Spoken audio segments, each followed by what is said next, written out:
Hello दोस्तों, कैसे हैं आप लोग। उम्मीद करते हैं अच्छे होंगे। दोस्तों, इस वीडियो में साइंस प्रैक्टिस सेट पेपर देखने वाले हैं। यह वीडियो बीपीएससी ट्री 4.0 के लिए अत्यंत आवश्यक है, तो आप लोग लास्ट तक जरूर बने रहेगा। इसमें टोटल क्वेश्चन 40 देखने को मिलेगा, जो कि 40 अंक का होगा।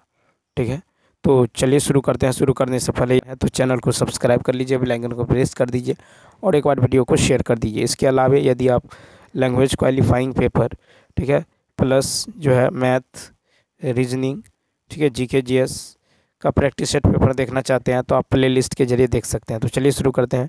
पहला है कि सेंट्रियोल किस प्रोटीन से बना है। तो देखिए ए ऑप्शन।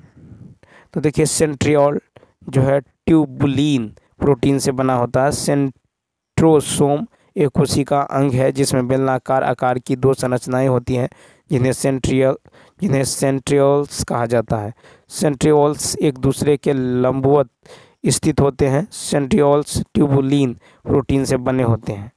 ठीक है, अब देखिए कि सेंट्रियोल्स के कार्य है कि डीएनए रहित होने के बावजूद सेंट्रियोल्स बनाने में सक्षम है। ये सूक्ष्म नलिकाएं निश्चित केंद्र बनाकर कोशिका विभाजन में सहायता करता है एवं दो सेंट्रियोल्स में से डिस्टल सेंट्रियोल पूंछ या अक्षीय फिलामेंट बनाता है। नेक्स्ट, शर्करा में किस प्रकार के बंधन पाए जाते हैं। तो देखिए सी ऑप्शन। तो शर्कराएं सहसंयोजक ग्लाइकोसिडिक बंधों द्वारा एक दूसरे से जुड़ी होती हैं, जो बड़े शर्करा अंशों के निर्माण में प्रमुख भूमिका निभाते हैं। ग्लाइकोसिडिक लिंकर्स एक पानी के अणु के नुकसान से ऑक्सीजन परमाणु के माध्यम में दो मोनोसैकेराइड इकाइयों के बीच लगाने वाले लिंकेज को संदर्भित करता है।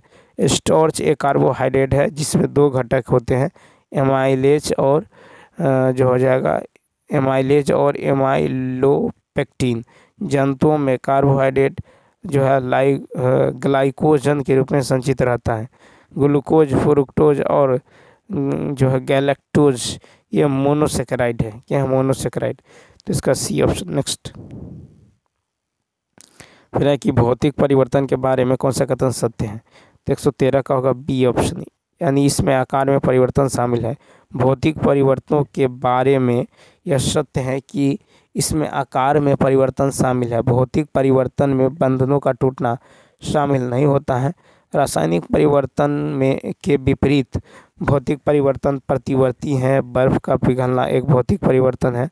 पदार्थों का ऐसा परिवर्तन जिसमें पदार्थ के गुण कुछ समय के लिए बदल जाते हैं परंतु उनकी बनावट और भार में कोई परिवर्तन नहीं होता, उसे भौतिक परिवर्तन कहते हैं। ठीक है, भौतिक परिवर्तन के उदाहरण है जल की अवस्था में परिवर्तन, लोहे का चुंबकीय होना एवं विद्युत बल्ब का ताप दीप्ति होना। नेक्स्ट, 114 की यदि बात करें तो कहता अवायवीय परिस्थितियों में ग्लाइकोलाइसिस का अंतिम उत्पाद क्या है। तो ए ऑप्शन, लैक्टिक एसिड।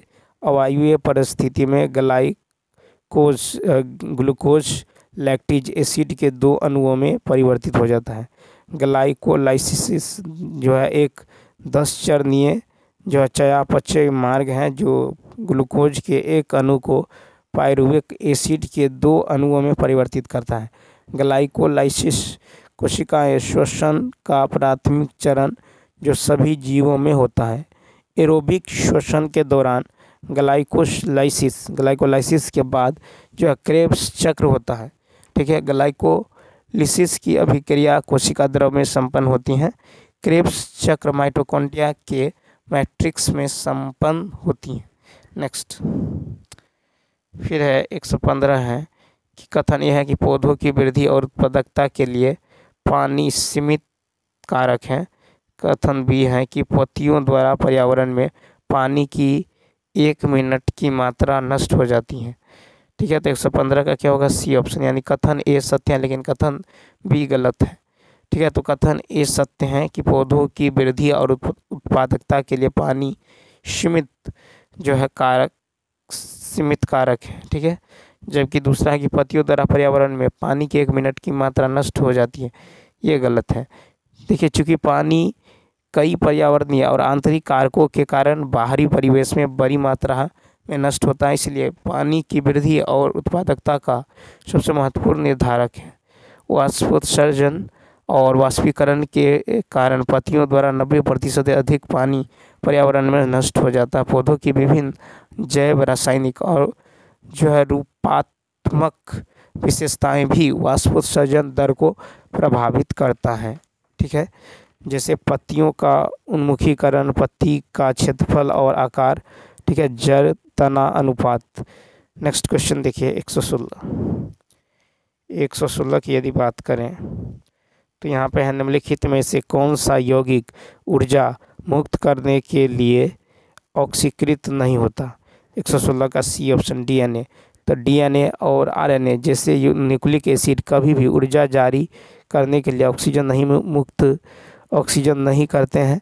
ये कोशिका के ऑक्सीकृत भाग होते हैं और इनका उपयोग मनुष्यों में विभिन्न जीनों को ले जाने या व्यक्त करने के लिए किया जाता है, जो प्रोटीन के निर्माण जैसे विभिन्न कार्य करते हैं। कार्बोहाइड्रेट शरीर के लिए ऊर्जा का प्राथमिक स्रोत है। कार्बोहाइड्रेट कार्बन, हाइड्रोजन और ऑक्सीजन से बने होते हैं और पाचन की अभिक्रिया के दौरान ग्लूकोज में टूट जाता है। प्रोटीन ये पेप्टाइड बॉन्ड द्वारा एक साथ जुड़े अमीनो अम्ल से बने होते हैं। वसा, ग्लिसरॉल और फैटी एसिड से बने होते हैं। नेक्स्ट 117 है कि काइलोमाइक्रोन क्या है। 117 का सी, बहुत छोटे प्रोटीन लेपित वसा अणु। तो देखिए काइलोमाइक्रोन बहुत छोटा प्रोटीन लेपित वसा अणु है। ठीक है, अब देखिए काइलोमाइक्रोन वसा के टूटने के बाद आंत में उत्पन्न होने वाली ग्लिसरॉल बूंदे हैं। ठीक है, ग्लाइकोमाइक्रोन कणों ट्राइग्लिसराइड्स और प्रोटीन से बना होता है, जो लिपिड को परिसंचरण के माध्यम से शरीर के विभिन्न क्षेत्रों में ले जाने में सहायता करता है। नेक्स्ट देखिए 118 है, निम्नलिखित में कौन WBC में प्रयुक्त प्रचुर मात्रा में है। 118 का ए। तो देखिए न्यूट्रोफिल्स कुल WBC की सबसे प्रचुर कोशिकाएं हैं। वे कुल WBC का लगभग 60 से 65% होता है और बेसोफिल सबसे कम होते हैं, क्योंकि वे कुल WBC का केवल 0.5 से 1% बनाते हैं। ठीक है, ईओसिनोफिल या एसिडोफिल्स में श्वेत कणिकाओं की 1 से 4% होती हैं और इओसिनोफिल शरीर में प्रतिरक्षण तथा संवेदनशील कार्य करती हैं। न्यूट्रोफिल्स जीवाणुओं तथा अन्य बाहरी पदार्थों को नष्ट करती हैं। ठीक है, उसके बाद देखिए क्वेश्चन नंबर 119 है कि अक्षीय कंकाल में कितनी हड्डियां मौजूद होती हैं। C option 80। तो अक्षीय कंकाल में 80 हड्डियां होती हैं। ये हड्डियां शरीर की मुख्य धुरी के साथ मौजूद होती हैं। कंकाल प्रणाली की हड्डियों को 2 भागों में विभाजित किया गया है, अक्षीय कंकाल और परिशिष्ट कंकाल। नेक्स्ट, और परिशिष्ट कंकाल में कुल 60 अस्थियां होती हैं। नेक्स्ट 120 है कि निम्नलिखित में से किस में स्वाद संबंधी रिसेप्टर्स होते हैं। रिसेप्टर्स 120 का बी, जीभ। तो जीभ स्वाद कलिकाओं के माध्यम से स्वाद का पता लगाती हैं, जिसमें स्वाद रिसेप्टर्स होते हैं। भोजन के प्रत्येक स्वाद या पेय के घूंट के साथ मस्तिष्क स्वाद कलिकाओं से भिन्न इनपुट को एकीकृत करता है और एक जटिल स्वाद का अनुभव करता है। ठीक है, जीहा के किनारों पर स्थित स्वाद कलिकाएं खट्टेपन होता है। जीहा के आधार पर स्थित स्वाद कलिकाएं कड़वेपन का होता है। जीहा के शीर्ष पर स्थित कलिकाएं मीठापन होता है और जीहा के पार्श्व तथा शीर्ष पर स्थित कलिकाएं नमकीन होता है। नेक्स्ट 112 है, निम्नलिखित में से कौन सा कैंसर आमतौर पर हड्डी के कैंसर के रूप में जाना जाता है। तो 121 का क्या हो जाएगा, ई ऑप्शन। उपयुक्त में से कोई नहीं। तो देखिए हड्डियों ऑस्टियोमा को आमतौर पर हड्डी का कैंसर कहते हैं। यह एक प्रकार का सार्कोमा है जहां कुछ कोशिकाएं अनियंत्रित विभाजन से गुजरती हैं और हड्डी के ऊपर जो है कोशिकाओं का एक छोटा सा समूह बनाती हैं। कोशिकाओं का ये छोटा सा समूह स्वस्थ हड्डी के ऊतकों की जगह भी ले सकता है। ठीक है, विभिन्न कैंसर कोशिकाओं के आधार पर कैंसर को 4 जो है प्रकार में बांटा गया है। एक है कार्सिनोमास, सार्कोमास, ल्यूकोमियस और लिम्फोमास। नेक्स्ट क्वेश्चन नंबर 122 है कि मांसपेशियों के पक्षाघात के दौरान पोलियो वायरस किस मार्ग को प्रभावित करता है? तो 122 का होगा ए, मोटर पाथवे। तो देखिए मांसपेशियों के पक्षाघात के दौरान पोलियो वायरस जो है मोटर पाथवे द्वारा प्रवेश करता है। लकवाग्रस्त चरण के दौरान मोटर तंत्रिकाएं प्रभावित होती है, जिसके परिणाम स्वरूप मांसपेशियां स्रोत होती हैं। ठीक है, उसके बाद यदि देखें क्वेश्चन नंबर देखिए 123 है कि किस यौगिक का आणविक सूत्र C6H12O6 है? इस यौगिक का मूलानुपाती सूत्र क्या है? तो 123 का देखिए बी ऑप्शन हो जाएगा। तो इसका रेशियो निकालिएगा कार्बन हाइड्रोजन ऑक्सीजन का, तो 1:1 होगा, इसलिए इसका हो जाएगा C, यहाँ पे H लगे, यहाँ पे O, CH2O हो जाएगा, CH2O बी ऑप्शन। तो देखिए ग्लूकोज के आणविक सूत्र C6H12O6 में कार्बन हाइड्रोजन और ऑक्सीजन क्रमशः 6:12:6 के अनुपात में है, इसलिए इन्हें सरल पूर्ण संख्याओं में सरलीकृत करके हम अनुपात 1:2:1 प्राप्त करते हैं, इसलिए मूलानुपाती सूत्र CH2O है। ठीक है, अब देखिए क्वेश्चन नंबर जो है, और आणविक सूत्र बराबर होता है N गुने मूलानुपाती सूत्र। ठीक है, N गुने मूलानुपाती सूत्र। 124 है कि कौन सा लिटमस को नीला कर देगा? कौन सा जो है नीला लिटमस को लाल कर देगा? कौन सा नीला लिटमस को लाल कर देगा? तो बी ऑप्शन HCl। तो देखिए HCl एक अम्ल है जो यह नीले लिटमस को लाल में बदल देता है। ठीक है, लिटमस पत्र नीला लाल, ठीक है, और क्षारीय माध्यम लाल पीला होता है। उसके बाद देखिए यहाँ पे कि मेथिल ऑरेंज अम्लीय माध्यम को लाल में और क्षारीय माध्यम को नीला में बदल देता है। लिटमस पत्र जो है अम्लीय माध्यम को नीला लाल में और क्षारीय माध्यम को लाल नीला में। हल्दी जो है अम्लीय माध्यम को पीला में और क्षारीय माध्यम को लाल भूरा में। और फिनोल्फथलीन जो है ये अम्लीय माध्यम को रंगीन और क्षारीय माध्यम को गुलाबी में। चुकंदर जो है अम्लीय माध्यम को लाल बैगनी में और क्षारीय माध्यम को पीला में। फिर सूचक जो है लाल गोभी का पत्ता, ये अम्लीय माध्यम को लाल बैगनी में और क्षारीय माध्यम को हरा में। नेक्स्ट क्वेश्चन है कि समूह 16 के तत्वों के संबंध में निम्नलिखित में से कौन सा कथन सत्य नहीं है? तो 125 का सी ऑप्शन। समूह 16 के तत्वों की परमाणु त्रिज्याएं समूह 15 से संबंधित तत्व की तुलना में बड़ी हैं। ठीक है, अब देखिए क्वेश्चन नंबर 126 है कि किस यौगिक का उपयोग कागजों के लिए काम करने वाले जो है ब्लीच के रूप में किया जाता है? 126 का सी, सल्फर डाइऑक्साइड। ठीक है, तो किस यौगिक का उपयोग कागजों के लिए काम करने वाले ब्लीच, ठीक है, ब्लीच के रूप में किया जाता है? तो यह सल्फर डाइऑक्साइड। 126 का क्या हो जाएगा? सी हो जाएगा। आवर्त सारणी में बाएं से दाएं चलते हैं तो परमाणु आवेश में वृद्धि के कारण संबंधित तत्वों का परमाणु आकार घट जाता है, इसलिए समूह 16 के तत्वों की परमाणु त्रिज्याएं समूह 15 के तत्वों की तुलना में छोटी होती हैं। ठीक है, क्वेश्चन नंबर देखिए क्वेश्चन नंबर 125 का जो है, देखिए ये जो है क्वेश्चन नंबर 125 है कि समूह 16 के तत्वों के संबंध में कौन सा कथन सत्य है? तो समूह 16 के तत्वों में सी ऑप्शन। समूह 16 के तत्वों की परमाणु त्रिज्याएं समूह 15 से संबंधित तत्वों की तुलना में बड़ी हैं। ठीक है, तो याद रखना है 125 का सी ऑप्शन होगा कि जब आवर्त सारणी में बाएं से दाएं चलते हैं तो परमाणु आवेश में वृद्धि के कारण संबंधित तत्वों का परमाणु आकार घट जाती है, इसलिए समूह 16 के तत्वों की परमाणु त्रिज्या समूह 15 के संगत तत्वों की तुलना में छोटी होती हैं, सी ऑप्शन। ठीक है, तो 125 का सी होगा। अब देखिए 126। अब 126 की यदि बात करें तो कहता है किस यौगिक का उपयोग कागजों के लिए करने वाले ब्लीच के रूप में उपयोग किया जाता है। 126 का हो जाएगा सी ऑप्शन, सल्फर डाइऑक्साइड। ठीक है, तो पानी की उपस्थिति में SO2 पदार्थों को रंगहीन करने में सक्षम है।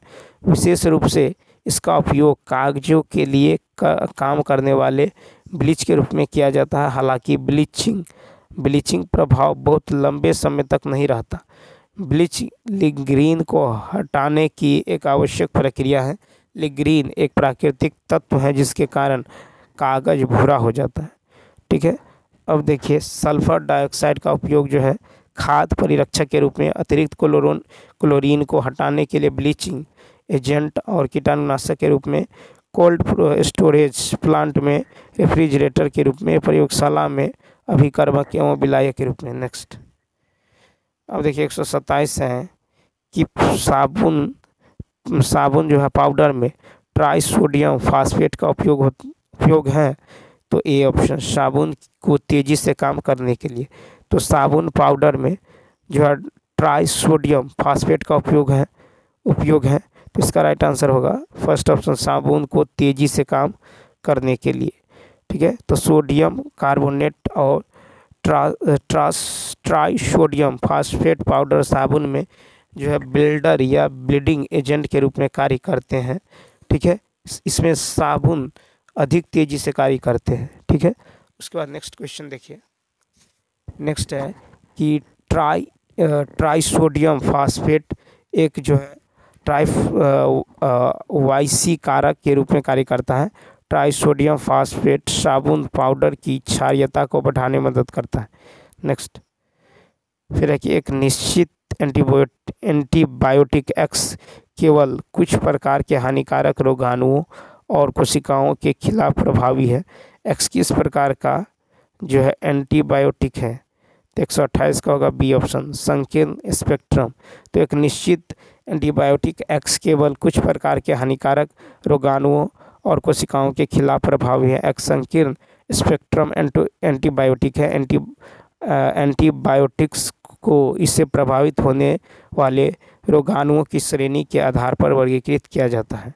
ठीक है, नेक्स्ट क्वेश्चन फिर है कि कौन सा जो है ट्रैंक्विलाइजर नींद की गोलियों का हिस्सा नहीं है हो सकता।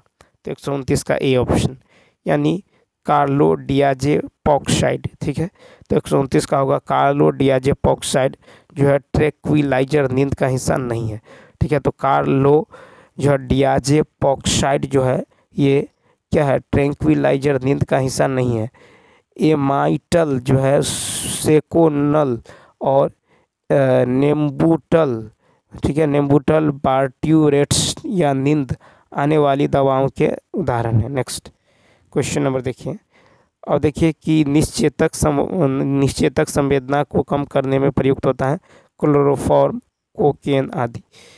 130 नंबर है कि 17Cl37 के क्रमशः न्यूट्रॉन, प्रोटॉन और इलेक्ट्रॉनों की संख्या ज्ञात करें। तो यहाँ पे देखिए 17Cl37 में न्यूट्रॉन, प्रोटॉन और इलेक्ट्रॉन। तो यहाँ पे यदि देखें तो न्यूट्रॉन कितना है, तो न्यूट्रॉन हो जाएगा 20। न्यूट्रॉन कैसे निकलेगा, तो 37 - 17। ठीक है, 37 - 17 करेंगे तो यहाँ पे न्यूट्रॉन कितना निकल जाएगा, 20 निकल जाएगा। ठीक है, तो यहाँ पे जो है न्यूट्रॉन निकल जाएगा 20।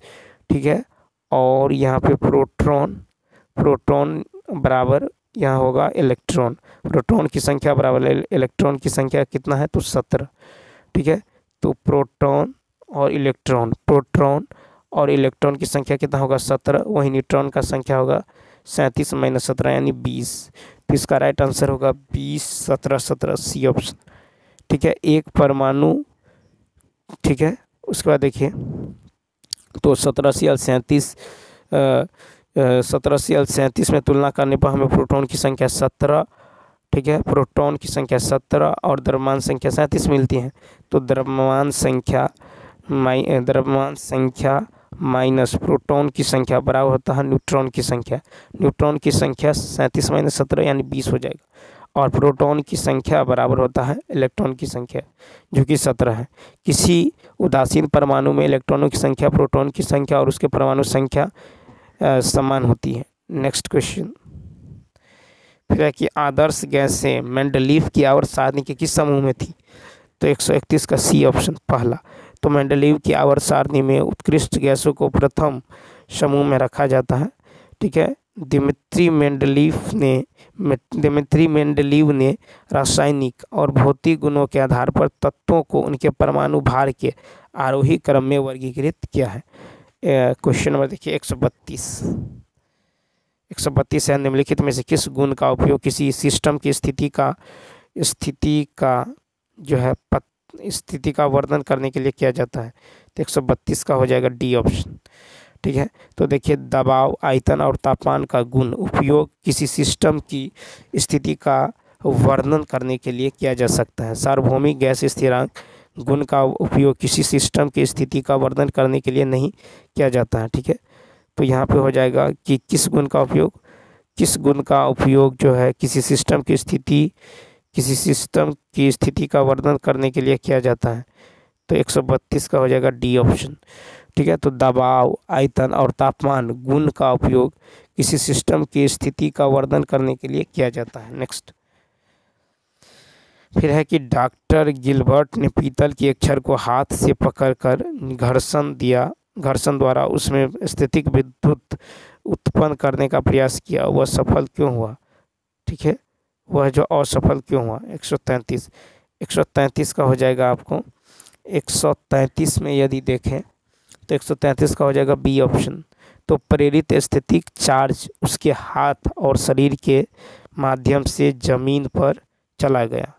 ठीक है, तो डॉक्टर गिलबर्ट ने पीतल की एक छड़ को हाथ से पकड़कर घर्षण द्वारा उसमें स्थैतिक विद्युत उत्पन्न करने का प्रयास किया, वह असफल इसलिए हुआ क्योंकि प्रेरित स्थैतिक चार्ज उसके हाथ और शरीर के माध्यम से जमीन पर चला गया। मानव शरीर का एक अच्छा कंडक्टर और इसलिए घर्षण द्वारा उत्पादित चार्ज जो है जमीन में चला गया। ठीक है, किसी शुष्क मानव का प्रतिरोध जो 10,000 ओम होता है, किसी भींगे मानव का प्रतिरोध जो है 1,000 ओम होता है। नेक्स्ट, पीतल की छड़ को किसी इंसुलेटेड होल्डर की मदद से पकड़कर इस समस्या से निपट सकते हैं। 134 है कि निम्नलिखित उस स्थिति की पहचान करें जिसके तहत समान चुंबकीय क्षेत्र के माध्यम से घूमने वाले जो आवेश पर कार्य करने वाला बल अधिकतम होता है। तो ए ऑप्शन, यानी थीटा बराबर 90 होता है। तो समान चुंबकीय क्षेत्र के माध्यम से घूमने वाले आवेश पर कार्य करने वाला बल अधिकतम होता है। चुंबकीय क्षेत्र में बल F बराबर क्यू भी साइन थीटा होता है। ठीक है, नेक्स्ट देखिए 135 है कि अपवर्तक माध्यम से सामान्य विस्थापन जो है किस कारक पर निर्भर करता है? 135 का होगा ए ऑप्शन, अपवर्तक माध्यम की मोटाई पर। ठीक है, तो सामान्य विस्थापन जो है अपवर्तक माध्यम की मोटाई और सामग्री के अपवर्तक सूचकांक पर निर्भर करता है। ठीक है, उसके बाद देखिए क्वेश्चन नंबर 136 है, स्नेल का नियम किस प्रकार दिया जाता है? ठीक है, 136 का होगा ए ऑप्शन, यानी μ1 sin θ1 बराबर μ2 sin θ2। तो स्नेल का नियम है μ1 sin θ1 बराबर μ2 sin θ2। ठीक है, यानी यदि आपतन कोण I R तथा अपवर्तन कोण R हो तो sin I बटा sin R बराबर होता म्यू। अपवर्तन के इस नियम को स्नेल का नियम कहा जाता है। 137 है कि दो अवतल दर्पणों की फोकल लंबाई समान होती हैं, लेकिन एक का द्वारक दूसरे के द्वारक से बड़ा होता है। कौन सा दर्पण अधिक तीव्र प्रतिबिंब बनाता है और क्यों? 137 का होगा बी अवतल। 137 का हो जाएगा अवतल। ठीक है, अवतल। अब देखिए क्वेश्चन नंबर जो है नेक्स्ट देखते हैं 138। कहता कि हीरे को पारदर्शी तेल में डुबाने पर उसकी चमक पर क्या प्रभाव पड़ता है? तो 138 का होगा एक, कम कर देता है। ठीक है, तो इसमें हीरे तेल फेस का क्रांति कोण हीरे वायु इंटरफेस के क्रांति कोण से अधिक होता है। पारदर्शी तेल में डुबाने पर हीरे की चमक कम हो जाती है। हीरे का अपूर्णांक 2.42 है, ठीक है। और हीरे का क्रांति कोण 24 डिग्री है, ठीक है, हीरे का। अब देखिए, पूर्ण आंतरिक परावर्तन के कारण प्रकाश की किरणें जो है एक बार हीरे में प्रवेश करने के बाद उसी के अंदर घूमती है। नेक्स्ट 139 कहता निम्नलिखित में से कौन सा सुसंगत स्रोतों का उदाहरण है? C option laser. तो लेजर जो है सुसंगत स्रोतों का उदाहरण। लेजर प्रकाश ऐसा विद्युत चुम्बकीय विकिरण है जो उत्तेजित प्रेरित उत्सर्जन की प्रक्रिया द्वारा उत्पन्न होता है। लेजर विकिरण की ऊर्जा के उत्सर्जन के द्वारा एक वर्णी जो है मोनोक्रोमेटिक है। नेक्स्ट देखिए 140 है कि प्रकाश के विवर्तन के लिए आवश्यक शर्त क्या है? C option. तो देखिए, प्रकाश के विवर्तन के लिए आवश्यक शर्त है कि एपर्चर की आकार प्रकाश की तरंगदैर्घ्य के बराबर होनी चाहिए, ठीक है। क्या है? एपर्चर की आकार, ठीक है। एपर्चर का आकार प्रकाश की तरंगदैर्घ्य के बराबर होनी चाहिए, ठीक है। 140 का है प्रकाश के परावर्तन के लिए आवश्यक शर्त है कि एपर्चर की आकार प्रकाश की तरंगदैर्घ्य के बराबर होनी चाहिए। नेक्स्ट है निम्नलिखित में से कौन सा उपकरण दूरी नहीं माप सकता? तो 141 का देखिए, दूरी नहीं माप सकता है। C option. तो प्रोटेक्टर। तो देखिए, प्रोटेक्टर जो है उपकरण दूरी नहीं माप सकता है। प्रोटेक्टर उपकरण क्या करता है? दूरी नहीं माप सकता है। प्रोटेक्टर का उपयोग कोण मापने के लिए किया जाता है। वर्नियर कैलिपर्स और माइक्रोमीटर दूरी को बहुत सटीकता से माप सकता है। रूलर 1 मिलीमीटर के 10वें हिस्से तक सटीकता से मापा जा सकता है। नेक्स्ट 142 तथा 0.1 किलोग्राम द्रव्यमान का एक बल अधीन जो दूरी के साथ बदलता है, जैसा कि चित्र में दिया गया है, कार्य क्या है? तो यहाँ पे देखिए कार्य निकालना है। तो यहाँ पे जो निकल जाएगा तो कार्य बराबर होता है क्या? बल गुने विस्थापन, ठीक है। कार्य बराबर होता है बल गुने विस्थापन, ठीक है। कार्य बराबर बल गुने विस्थापन होगा। तो यहाँ पे हो जाएगा आपको कार्य बराबर, तो यहाँ पे देखिए कार्य बराबर जो है हो जाएगा आपको संग्रह त्रिभुज का क्षेत्रफल प्लस आयत का क्षेत्रफल प्लस त्रिभुज का क्षेत्रफल, यानी ये हो जाएगा आपको 1/2 गुने आधार, यानी यहाँ से यहाँ तक कितना है 4, 1/2 गुने आधार गुने ऊंचाई यहाँ से यहाँ तक, ठीक है। तो 10 है तो गुने 10, ठीक। 1/2 गुने आधार गुने ऊंचाई प्लस आयत का क्षेत्रफल लंबाई गुने चौड़ाई। आयत का क्षेत्रफल होगा लंबाई यहाँ से देखिए इतना ऊपर में, तो लंबाई यहाँ से यहाँ तक कितना है? तो यहाँ से यहाँ तक यदि देखें तो लंबाई गुने चौड़ाई हो जाएगा, ठीक है। लंबाई गुने चौड़ाई, यहाँ से यहाँ तक 4 है, यहाँ से यहाँ तक 8 है, तो यहाँ से यहाँ तक कितना होगा? 4 होगा। यहाँ से यहाँ तक 4, तो यहाँ पे हो जाएगा कितना? यहाँ से यहाँ तक कितना है? 10 दे दिया गया है, ठीक है। तो यहाँ हो जाएगा 10 गुने 4 या 4 गुने 10 जो कहिए, ठीक है। 4 गुने 10, ठीक है। यहाँ से यहाँ तक है आपको 10 हो जाएगा, और ये कितना हो जाएगा? तो यहाँ से यहाँ तक 4 हो जाएगा, ठीक है। तो यहाँ से यहाँ तक कितना हो जाएगा? तो 4 प्लस 1/2 गुने आधार, तो यहाँ से यहाँ तक कितना होगा? 4, ठीक है। यहाँ देखिए यहाँ से यहाँ तक कितना होगा? 4, तो 1/2 गुने आधार और गुने क्या होगा? ऊंचाई, तो यहाँ से यहाँ तक 10 है, तो 10 इसको सॉल्व करेंगे, 2 दूनी 4 कट जाएगा, यानी 20, फिर 10 चौक 40, फिर 10 चौक 40, 40 80, 20, 100। तो यहाँ पे जो हो जाए, सॉरी यहाँ पे देखिए 2, फिर 2 था यहाँ पे, 2 दूनी 4, यानी 10 दूनी 20 हो जाएगा। यहाँ पे 20 40 40 80 जूल हो जाएगा। कितना होगा? 80 जूल, यानी इसका राइट आंसर होगा सी ऑप्शन। नेक्स्ट फिर है कि स्थिर आयतन गैस थर्मामीटर में किसी भी कम घनत्व वाली गैस का उपयोग क्यों किया जाता है? 143 का देखिए, तो 143 का जो राइट आंसर होगा ए ऑप्शन। सभी कम घनत्व वाली गैसें समान जो है विस्तार व्यवहार दिखाती हैं। नेक्स्ट फिर 144 देखिए, कहता है कि निम्न में सही कथन कौन सा है। तो जो 144 का फर्स्ट, विकिरण के लिए किसी माध्यम की आवश्यकता नहीं होती। ठीक है, तो देखिए विकिरण को ऊष्मा के स्थानांतरण के लिए किसी माध्यम की आवश्यकता नहीं होती है, तो इसलिए यहाँ पे ये जो है सही होगा। विकिरण में विद्युत चुम्बकीय तरंगें शामिल होती हैं जो ऊर्जा की स्थानांतरित करती हैं, जिसे उज्ज्वल ऊर्जा कहते हैं। ठीक है, नेक्स्ट 145। तो 144 का क्या होगा, 144 का होगा ए ऑप्शन। ठीक है, नेक्स्ट नीचे दिए गए कथन दिए गए हैं। ठीक है, तो यहाँ पे 145 में देखिए, 145 में हो जाएगा सी, कथन एक गलत है लेकिन कथन दो जो है सत्य है। कहता पोषक तत्वों की कमी वाले जल निकायों के कारण जो सुपोषण होता है, ये गलत है। फिर कहता है कि यूट्रोफिकेशन से जल निकायों में ऑक्सीजन के स्तर में कमी आती है, तो ये दूसरा क्या है, सही है। नेक्स्ट 146 है, निम्नलिखित में से कौन सा प्राथमिक प्रदूषक नहीं है। तो प्राथमिक प्रदूषक की यदि बात करें तो देखिए प्राथमिक प्रदूषक नहीं है ई ऑप्शन। ठीक है, क्या होगा, ई ऑप्शन हो जाएगा। तो ओजोन यानी O3 और H2SO4 प्राथमिक प्रदूषक नहीं है।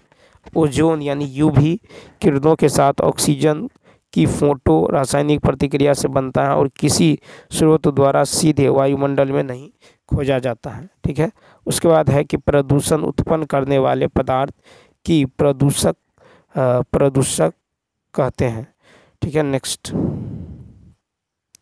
पानी का रंग मापने के लिए किस विधि का उपयोग किया जाता है, सी ऑप्शन। तो टिंटोमीटर विधि, पानी में रंगों को टिंटोमीटर विधि द्वारा जो है मापा जाता है। इसे नेस्लर जो है ट्यूब द्वारा बर्गेस स्केल कोबाल्ट स्केल पर मापा जाता है। ठीक, और हाइड्रोमीटर विश्लेषण का उपयोग जो बारीक दाने वाली मिट्टी के आकार के जो है विश्लेषण के लिए किया जाता है। हाइड्रोमीटर जो है विश्लेषण स्टोक्स नियम पर आधारित है। 148 है कि जल उपचार में क्लोरीन की क्या भूमिका है, 148 का डी ऑप्शन। 148 का डी ऑप्शन। तो देखिए क्लोरीन का उपयोग पानी से बैक्टीरिया और सूक्ष्म जीवों को नष्ट करने के लिए किया जाता है। पानी में जो है मुक्त क्लोरीन 0.2 की जो है मिलीग्राम लीटर से अधिक नहीं होना चाहिए। सतही जल में क्लोराइड का जो है स्तर लगभग 10 मिलीग्राम पर लीटर है। ठीक है, तो क्लोरीन का उपयोग किया जाता है कीटाणुनाशक के रूप में, स्विमिंग पूल को साफ करने में, कागज उत्पादों के उत्पादन में, एंटीसेप्टिक के रूप में और रंगों और प्लास्टिक के निर्माण में। ठीक है, तो यहाँ पे जल उपचार में क्लोरीन की भूमिका। नेक्स्ट फिर 149 है कि एक व्यक्ति बस में खड़ा है, जब बस अचानक आगे बढ़ने लगता है तो जो है क्या प्रभाव होता है, 149 का होगा बी ऑप्शन, व्यक्ति पीछे की ओर। तो देखिए जब बस आगे बढ़ती हैं तो शरीर का निचला हिस्सा बस के साथ साथ चलने लगता है, जबकि उसके शरीर का ऊपरी हिस्सा जो है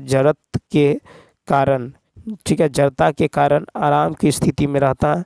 इसलिए जब बस चलती है तो व्यक्ति पीछे की ओर गिर जाता है। ठीक, अब देखिए जड़त्व के 3 प्रकार है, विराम का जड़त्व, गति का जड़त्व और दिशा का जड़त्व। नेक्स्ट 150 है कि प्रकाश विद्युत सेल बदलता है, ई ऑप्शन। तो प्रकाश विद्युत सेल का ऊर्जा परिवर्तन विकल्प में से कोई नहीं है। प्रकाश विद्युत सेल प्रकाश ऊर्जा को विद्युत ऊर्जा में बदलता है। प्रकाश ऊर्जा को विद्युत ऊर्जा में बदलता है। विद्युत सेल रासायनिक ऊर्जा को विद्युत ऊर्जा में बदलता है। विद्युत बल्ब जो विद्युत ऊर्जा को प्रकाश एवं ऊष्मा ऊर्जा में बदलता है। विद्युत मोटर विद्युत ऊर्जा को यांत्रिक ऊर्जा में बदलता है। सौर सेल और सौर ऊर्जा को विद्युत ऊर्जा में बदलता है। तो चलिए दोस्तों इस वीडियो में इतना ही। यदि यह वीडियो अच्छा लगा हो तो लाइक शेयर और सब्सक्राइब करना न भूलें। साथ ही साथ कमेंट करके बताइए वीडियो आपको कैसा लगा। तो चलिए मिलते हैं नेक्स्ट वीडियो में। Thanks for watching.